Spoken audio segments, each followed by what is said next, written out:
এদিকে সবশেষ সেনাপ্রধানের ফাইনাল অ্যাকশন শুরু। ভারতের চাপে দেশেহারা সেনাপ্রধান ওয়াকারুজ্জামান। শেখ হাসিনাকে ছাড়া দেশের নির্বাচন হবে না বলে ডাইরেক্ট ঘোষণা দিল ভারত। ডক্টর ইউনূসকে হঠাতে চীন রাশিয়া ভারতের চূড়ান্ত সিদ্ধান্ত, বড় কিছু ঘটার সম্ভাবনা সেপ্টেম্বরেই।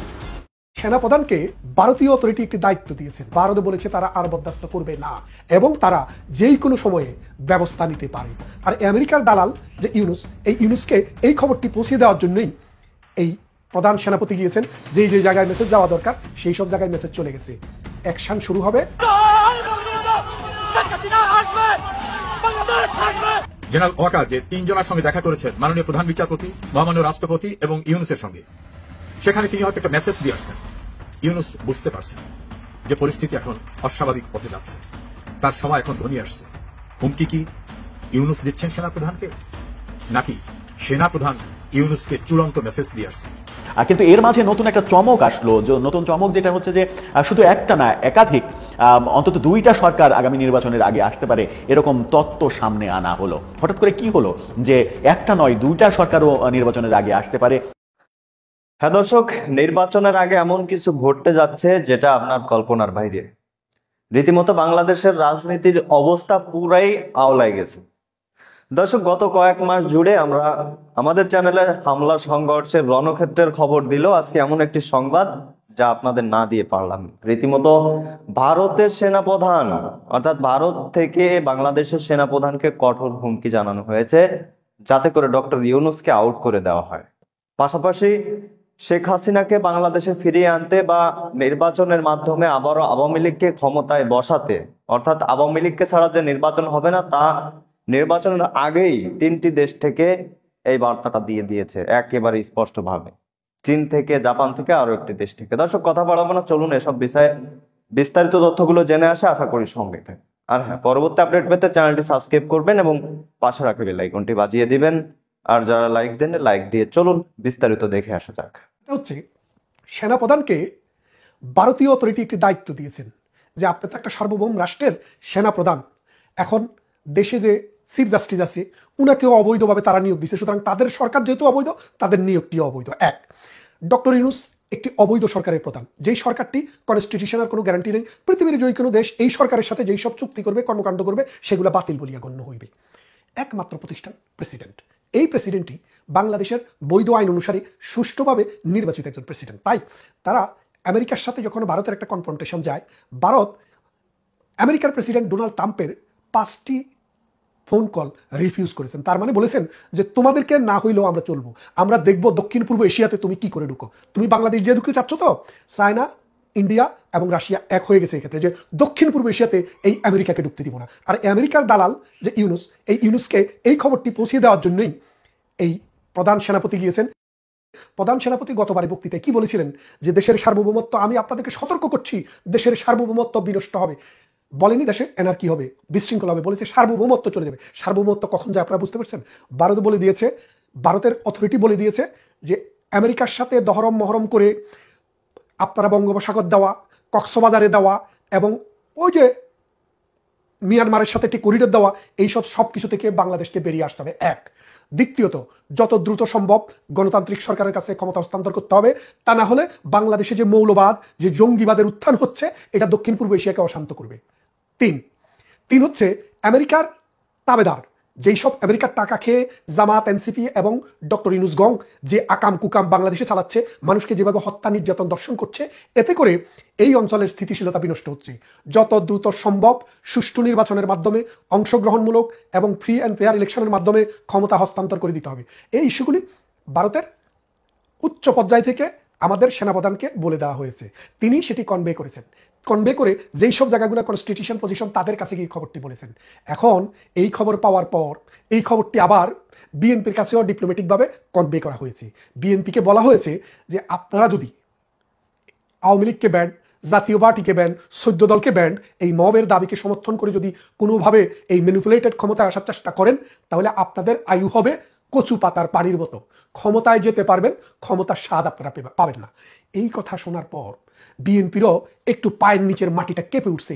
কি বলে ভারতের মতো শক্তিশালী রাষ্ট্র, যাদের সাথে এখন চীন জয়েন করেছে, যাদের সাথে রাশিয়া জয়েন করেছে, আজকে যদি ভারতের কথা মতো যদি স্টেটমেন্ট আমরা না দেই, ভারতের কথাকে যদি অগ্রাহ্য করি, তাহলে আমাদের ভাগ্যে কি আছে নোবডি নোজ। তাড়াতাড়ি এই বিএনপি তাদের প্রেসিডিয়াম কমিটি, যেটাকে বলে স্থায়ী কমিটি, সেই কমিটি মিটিং করলে ঘোষণা দিল যে আমরা কোনো দলকে নিষিদ্ধ করার পক্ষে নই। এবং সাথে সাথে আরো একটি কথা বলেছেন যে আমরা পিআর পদ্ধতিতে যে ভোট, সেই ভোট নিয়ে আমরা নির্বাচন হতে দেব না, অর্থাৎ আমরা সেই পক্ষে নেই। তাহলে এখন ব্যাপারটা বোঝেন, এনসিপিও এখন কিন্তু সুর নরম করেছে, এনসিপিও দেখতেছে দুনিয়ার আবহাওয়া ঘুরে গেছে, এখন বিএনপির সাথে লেজ গুটিয়ে আস্তে আস্তে বিএনপির থেকে কয়টি আসন নিতে পারে সেই চিন্তায় মশগুল। তার মানেটা কি বুঝলেন? বাংলাদেশের সেনাপ্রধান সবার কাছে একটি সুস্পষ্ট মেসেজ দিয়ে দিলেন যে এই দানাই পানাই করে 1 বছর তো কাটিয়ে দিলেন, সময় আর বেশি হাতে নেই, যদি সময় আর বেশি নিতে চান তাহলে অবস্থা খুবই খারাপ হবে। তার মানে ভারতের যে অবস্থান ভৌগোলিকভাবে, আপনারা একটা জিনিস বোঝেন, আমেরিকার মতো একটা রাষ্ট্রকে ভারত তো আজ করে চলে না। তারা বলছে, রাজনাথ সিং এর বক্তৃতা আপনারা শুনেছেন, তিনি বলেছেন যে কোনো বন্ধুই চিরকাল বন্ধু আর কোনো শত্রুই চিরকাল শত্রু নয়, অর্থাৎ রাষ্ট্রের সাথে যে আরেকটা রাষ্ট্রের সম্পর্ক, সেই সম্পর্ক যে কোনো সময় পরিবর্তন হতে পারে। বাংলাদেশ বন্ধুপ্রতিম রাষ্ট্রের টপ লেভেলে ছিল, আর এখনো বাংলাদেশ শত্রু রাষ্ট্রের 5 নম্বর তালিকায় ভারতের। তার মানে এটা আপনি বুঝছেন, অতি অল্প সময়ে ডক্টর ইউনূস, তাকে যারা নিয়োগ করেছে তারা, এবং রাজাকাররা, জামাতেরা, আলবদরেরা পাকিস্তান থেকে প্রতি সপ্তাহে মন্ত্রী নিয়ে আসতেছে। মনে হয় যেন পাকিস্তানের সোনার খনি আছে, এই সোনার খনি দিয়ে বাংলাদেশ 2 তালা করে ফেলবে, 3 তালা করে ফেলবে, নাকি 7 তালাও করে ফেলে। এইরকম অবস্থায় ইন্ডিয়া দেখলো যে এই দক্ষিণ পূর্ব এশিয়ার ভিতরে তো একটা দোজক বানায় ফেলতেছে, অর্থাৎ একটা মৌলবাদের ঘাঁটি বানাচ্ছে, এটাকে বন্ধ করতে হবে। এই বন্ধ করার জন্যই ভারত কিন্তু সোচ্চার হয়েছে। ভারতের যে সোচ্চার, এটা আপনারা বুঝবেন ওই সেনাবাহিনীর দৌড়টা যদি একটু দেখেন। সেনাবাহিনী কিন্তু এমন দৌড় দৌড়িয়েছে, একবার চিফ জাস্টিস, একবার প্রধান উপদেষ্টা, আরেকবার প্রেসিডেন্ট, আর বড় কোনো জায়গা নাই দেখে তারা যেতে পারেননি। এর বাইরেও বিএনপির সাথে, এনসিপির সাথে, জামাতের সাথে তাদের ফোনে বা বিভিন্ন মাধ্যমে আলোচনা হয়েছে।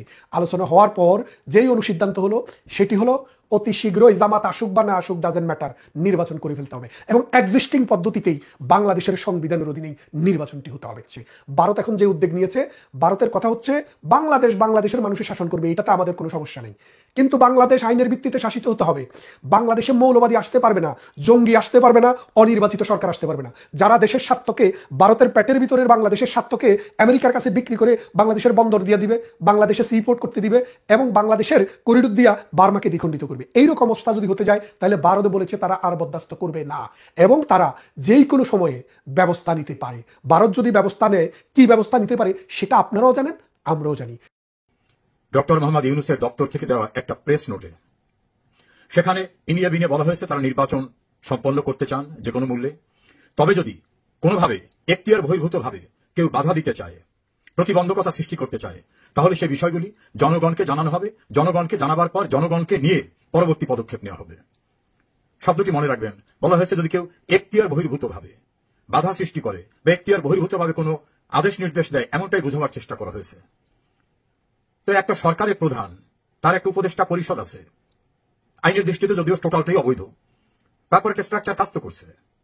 তাদেরকে কে ভয় দেখাচ্ছে, কে তার জুরিসডিকশনের বাইরে গিয়ে তাদের কাজে বাধা সৃষ্টি করতেছে বা তাদেরকে ডিকটেশন দিচ্ছে, এটা নিয়ে অনেক আলোচনা। রাজনৈতিক বিশ্লেষক এবং গণমাধ্যমে যারা কাজ করেন, তাদের ধারণা ডক্টর ইউনূসের দপ্তর সেনাপ্রধান জেনারেল ওয়াকারকে বোঝাতে চেয়েছেন।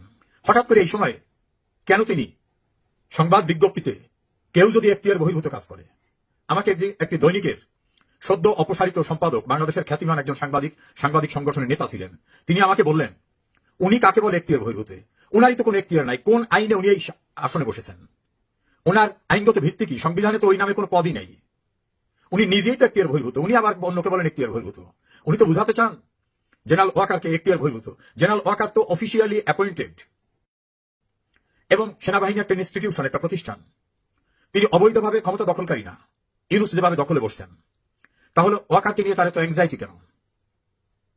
নাম প্রকাশ না করার সত্ত্বে একজন অবসরপ্রাপ্ত ঊর্ধ্বতন সেনা কর্মকর্তার অভিমত, সম্প্রতি জেনারেল ওয়াকার যে 3 জনের সঙ্গে দেখা করেছেন, মাননীয় প্রধান বিচারপতি, মহামান্য রাষ্ট্রপতি এবং ইউনূসের সঙ্গে, সেখানে তিনি হয়তো একটা মেসেজ দিয়ে আসছেন, কারণ তিনিও তো জানেন বাংলাদেশের তত্ত্বাবধায়ক সরকার ব্যবস্থা সংক্রান্ত সুপ্রিম কোর্টে পেন্ডিং ম্যাটারটা খুবই দ্রুত ডিসপোজাল হয়ে যাবে।